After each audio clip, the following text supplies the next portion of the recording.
Le plan anti-procrastination maintenant. Donc, une fois que tu vas travailler à reconditionner tes anciens programmes, les anciennes causes de ta procrastination, c'est très important de travailler cela en premier ou en parallèle à faire ton plan anti-procrastination. Parce que si tu ne changes pas tes conditionnements mentaux, ben, l'automatisme va toujours revenir.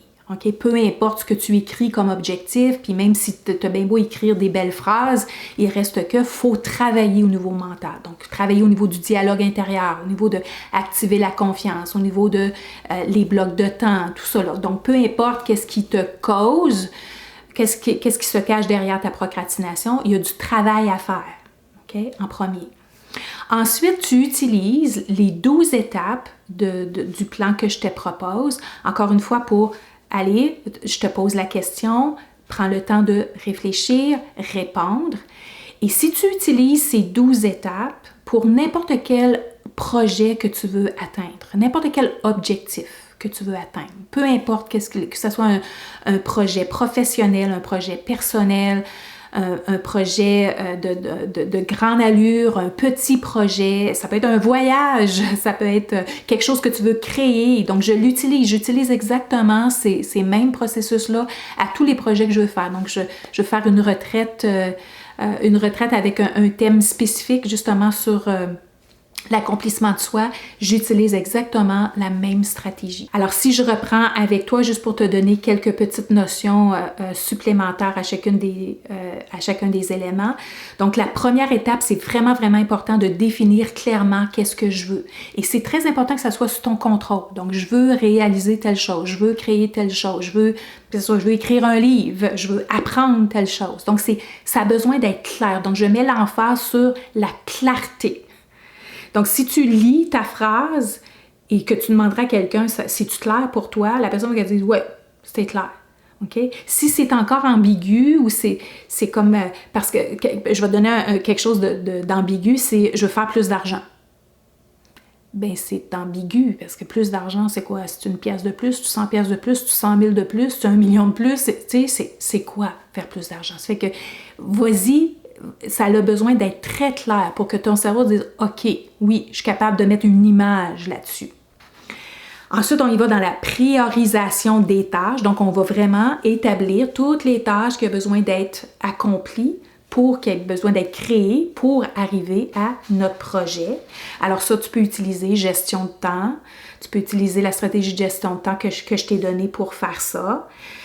Diviser les tâches en petites étapes parce que là, ça se peut que certaines de ces tâches-là, ça soit très grand, ça soit extravagant, ça prend beaucoup de temps, ça te prend beaucoup d'efforts. Il y a peut-être des tâches là-dedans pour accomplir ton objectif que tu dis « je sais pas comment faire ».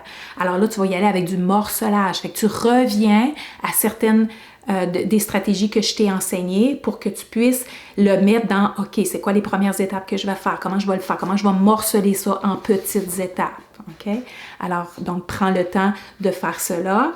Créer un plan structuré. Alors là, tu vas le mettre dans ton horaire. OK? Donc, encore une fois, dans ta gestion, tu vas peut-être aller reprendre la capsule de gestion de temps pour aller voir donc comment je vais faire mes catégories puis rentrer mes tâches dans mes catégories. Donc oui, je veux structurer mon temps, je veux structurer mes tâches dans mon temps, utiliser un outil de gestion de temps. Donc c'est aussi expliqué dans la capsule comment gérer son temps efficacement. On va éliminer les distractions. Ça, c'est quelque chose que je ne t'ai pas nécessairement parlé, mais les distractions, c'est que, encore une fois, c'est tout ce qui est agréable, ben ton cerveau va aller vers. Okay? Donc, que ça soit un courriel le fun, une opportunité le fun, quelqu'un m'appelle et me dit « Ah, ça te tente de faire telle chose? Ah oui, ça c'est plus le fun. » Ou que ça soit une tâche plus le fun. Le cerveau va te donner régulièrement l'envie de faire des choses plus le fun. Okay? C'est ce qu'on appelle les distractions. Le téléphone sonné, les courriels, les textos, les notifications. Alors, au moment où est-ce que tu crées tes blocs de temps et que tu es dans un bloc de temps où est-ce que tu t'es donné l'engagement d'accomplir certaines tâches, ferme toutes autour de toi. Okay? Pour diminuer les distractions au minimum. Très, très important. Les identifier, c'est quoi tes distractions, et puis ensuite les éliminer. Te fixer des échéances aussi. Ça te donne des échéances qui sont raisonnables. Parce que souvent, on se met beaucoup de pression. C'est la raison pour laquelle, quand on fait des choses à la dernière minute, bien là, on a beaucoup de pression parce qu'on a attendu à la dernière minute. Okay? Donc, quelque chose qui prendrait 2 jours, on essaye de le faire en 1 journée, bien, c'est énormément de stress.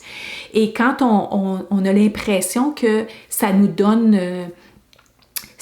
de l'énergie à ce moment-là, bien en fait, ça cause beaucoup plus d'anxiété que d'autres choses. Qu'est-ce qui est enregistré au cerveau? C'est que la dernière fois que tu as fait ça, ça m'a donné énormément de stress, fait que je vais t'envoyer encore plus de momentum de procrastination parce que ça ne me tente pas de vivre ça. Okay? Alors, c'est une fausse croyance, c'est une fausse illusion de croire que la dernière minute, ça nous fait agir. Oui, ça nous fait agir parce qu'on n'a pas le choix, mais c'est pas bon pour l'esprit et le corps et c'est pas bon pour déclencher, se défaire, se libérer de la procrastination. Okay? Donc, se donner des échéances réalisables dans le temps, c'est beaucoup plus confiant, beaucoup plus calme pour le cerveau. Appliquer la règle du 2 minutes, c'est une petite règle, le fun c'est vraiment, ça fait partie aussi de morceler. Donc, au moment où est-ce que tu sais qu'il y a quelque chose qui va te prendre juste quelques minutes à faire, bien, tu peux le faire tout de suite. Ça fait que ça te donne c'est une façon d'avoir des victoires rapidement. Ah, gars, j'ai réussi à faire ça. Ah, tiens, gars, j'ai réussi à faire ça. Okay? Donc, au moment où est-ce que ça te prend moins de 2 minutes, tu peux la faire tout de suite ou tu peux l'amalgamer à quelque chose que tu fais déjà. Okay? Donc ça, c'est une façon de maximiser son temps. Trouver un partenaire de responsabilité, c'est un partenaire d'imputabilité. Alors ça peut être un coach, ça peut être un mentor, ça peut être une amie, ça peut être une personne dans ton entourage, mais c'est très, très, très important que cette personne-là soit de confiance. C'est une personne qui t'élève. Okay?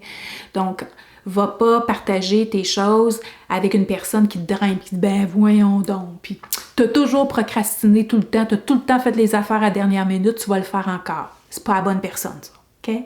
Va chercher une personne qui t'élève, qui te motive. Et je suis cette personne-là. Okay? Tu peux juste m'écrire un courriel, tu peux m'écrire un messenger, tu peux m'écrire un texto, tu peux faire tout ça, je vais te répondre. Je vais te répondre par écrit, je vais te répondre par courriel. Okay? Je suis une personne qui peut définitivement t'aider à ce moment-ci. Pour contrer la procrastination, va chercher quelqu'un qui va t'élever et non pas te drainer ton énergie. Célébrer tes victoires, j'en ai parlé à plusieurs reprises dans les capsules, très importantes, même si c'est petit, même si c'est ton action à 2 minutes. Ton action à 2 minutes, yes, check, fait, je suis contente. C'est un renforcement, ok? Dis-toi qu'à chaque fois que tu célèbres dans mental, ok, de façon mentale, la célébration, ça n'a pas besoin d'être du champagne, là, à chaque fois. Là. Une célébration mentale, c'est fait, je suis contente, satisfaction, ok? Très important. Pratiquer la pleine conscience, bien, si tu utilises les stratégies que je t'ai proposées, c'est la pleine conscience. C'est ça, la pleine conscience. La pleine conscience, c'est de réfléchir en profondeur sur qu'est-ce que je suis en train de faire présentement. Qu'est-ce qui me cause la procrastination, puis comment la contrer. Alors, tout le processus que je te propose, c'est de la pleine conscience. Puis ensuite, tu évalues et tu ajustes. Alors, il n'y a rien qui a besoin d'être parfait. Il n'y a rien qui va être fait à la perfection. Même encore aujourd'hui, après des années de développement de moi, j'utilise les stratégies. Okay? J'utilise les concepts de la stratégie, mais je suis toujours en train de faire de l'ajustement, de faire de la progression, de voir mon évolution par rapport à ça. Même mon horaire, ma gestion de temps, elle est toujours en train d'évoluer. Je me sens toujours de plus en plus efficace, puis je me surprends à être encore plus efficace dans mon temps.